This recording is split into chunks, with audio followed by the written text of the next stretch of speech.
Good evening, Tottenham fans. Tottenham have 142 million to spend in January. Let me break it down as to why. ENIC, first of all, said they were going to invest 100 million in the January transfer window to invest in sporting success and help the team progress. So far, that hasn't happened.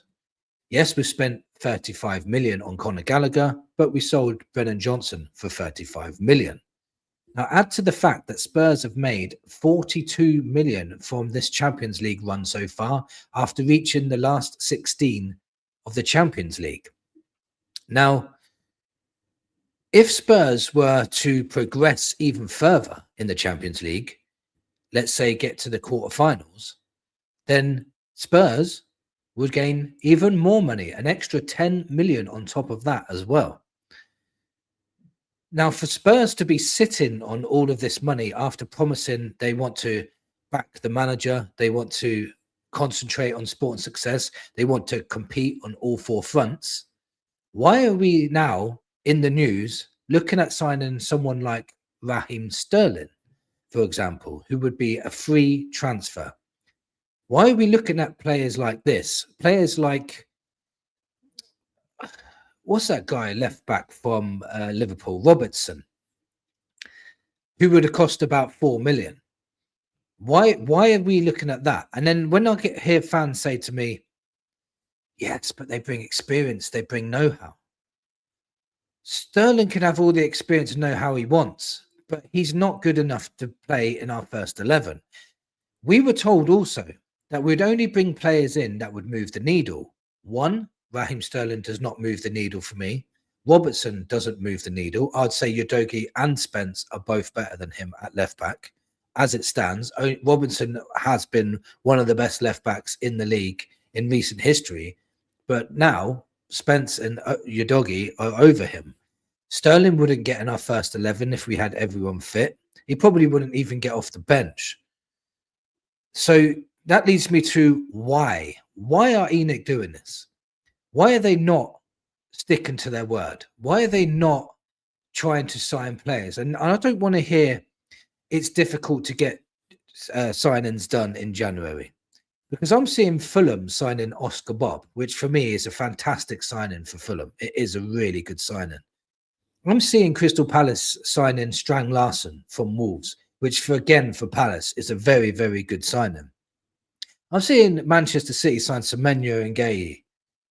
You know, so don't tell me you can't get things done. These clubs that I mentioned as well, Palace and Fulham, are really restricted by PSR as well, as the revenue streams that they get in are not as high as what Tottenham are. Actually, nowhere near as high as what Tottenham are. Tottenham are the 9th richest club in the world and are acting like they can't afford anybody more than 10 million.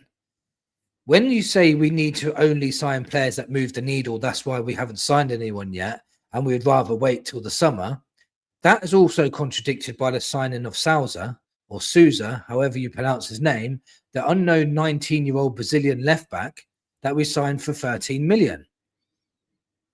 That tells me that you're lying about you only want to sign players that move the needle. In fact, there's word that he might be going out on loan. So for me, what are ENIC actually doing? What is the actual plan? I don't believe that there was ever a plan before the window opened. I don't believe it. There's no hint of anything happening at the moment. It could all change tomorrow and the next day. But why put us through all this? Thomas Frank has needed massive amounts of help. I don't rate him as a manager at the moment, just because of our league form is absolutely terrible. He's done a fantastic job in the Champions League. You have to give him credit for that. But when a manager is being backed, in other words, they're not sacking him for bad performances in the league, then help him. But you're not doing that either. You're not signing players for him. We're struggling going forward. You know, we've got lots of injuries to forward players. You're not helping him with that. You're not signing players to get him through this bad period. And in the end, this will all fall on Frank's head, and Frank will end up being the one that's the scapegoat and the one that's going to be sacked. But we have to be very clear here. ENIC are doing nothing to help him. Absolutely nothing. And why wait through this really difficult period to sign players right at the end of the window to try and get a bargain or a cheaper option or a free transfer by the looks of it? For me, someone like Raheem Sterling does not move the needle. And the fact how poor he was at Arsenal, where Arteta didn't even want to play him half the time, the fact that Chelsea don't want him at all just tells you that he's past his best now. He was an absolutely fantastic player in his day, but he's lost his pace. He's lost his goal scoring. He doesn't assist anymore. You know, his numbers are really bad when he does play. So that for me would be a massive mistake if Spurs were to get him in, even as a free. And I've heard Spurs fans say, well, he's better than nothing. But why are we settling for that? Why are we settling for it's better than nothing? I don't want it's better than nothing. Like I said at the beginning of this video, we've got £142 million that ENIC said that they would spend on Sporting success. But they're going back on their word again. And now Spurs fans are resigning to, hopefully we sign one player in the window. One. We need about 4 or 5 different positions before we had all these injuries. We needed a left back before all these injuries. We needed a left winger. Apparently, we had 17 million in our hand ready to give Manchester City for Savinho. Where's that gone? Where's that 60 million we was ready to give Crystal Palace for Mark Gay? And then apparently that fell through. Where is all this money going? I don't understand it at all. The non-football events in itself is bringing in so much revenue, but it doesn't seem to be related to the Spurs stadium. And another thing that really annoys me is they keep calling it the Tottenham Hotspur Stadium, but don't see it as a football stadium. They see it as a non-football event stadium. And when you hear them speak about the amount, the naming rights of the actual stadium, the first thing they put across is how much they can get for concerts, how much they can get for boxing fights, how much they can get for Formula One. The last thing they talk about is how much they can get for revenue from football. For me, if we carry on in this trajectory, Spurs as a club will not be just seen as a football club anymore. It will just be part of a non-football event stadium. It will just be part of it. Oh, this week is boxing, next week is a bit of football on, and the week after that we've got some more concerts. They're doing 30 non-football events a year now. Now, if they get legal permission to do more, they will. And it's all legalities at the moment. But they are pushing to do more events than 30 a year. And soon, if Spurs ever did get in a relegation battle, which I believe if we carry on in the way we are, we will be sucked into a relegation battle, especially if results don't improve against 4 very hard opponents coming up. And the worst happens, we end up getting relegated because ENIC are not backing Sporting success. ENIC are not putting the money forward to sign top quality players. And we end up getting relegated. Do you think ENIC would really be that bothered? Yes, you'd probably lose sponsorship money, or you might not because there's a contract there, you see. So you might even keep your sponsors. Revenue, Tottenham fans would probably still spend the money to go and watch Tottenham. So there's probably still get the revenue in from that.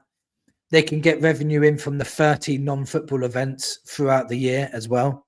So they'd still be making a hell of a lot of money from this stadium, even if Spurs got relegated. The people that really lose out are the fans.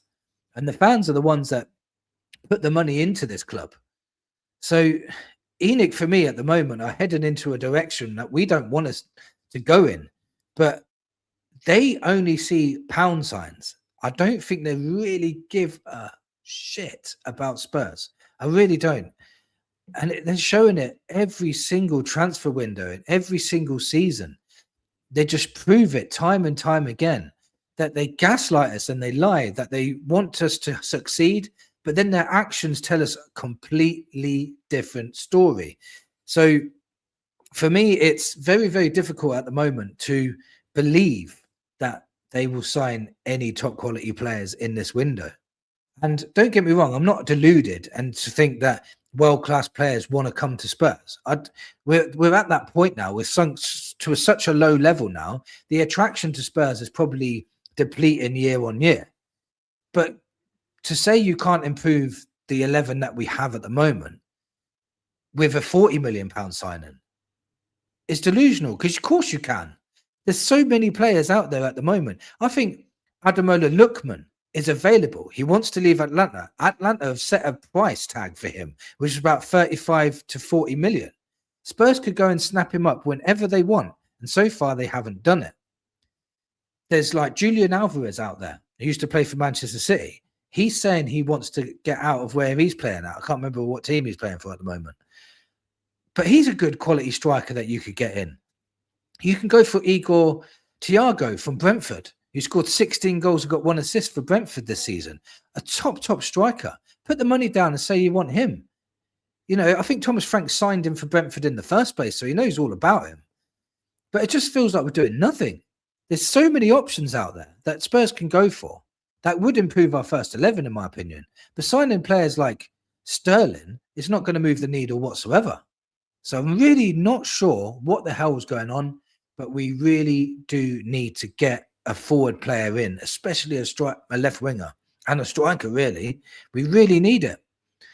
It can make a hell of a difference to this side. It's just soul destroying at times, thinking, is this actually going to happen? Let me know in the comments what you think of ENIC. Do you think we will sign players mainly on deadline day like we normally do? Or do you think ENIC are not going to bother this year and give us a PR spin as to why not? Thank you for watching, and come on, you Spurs.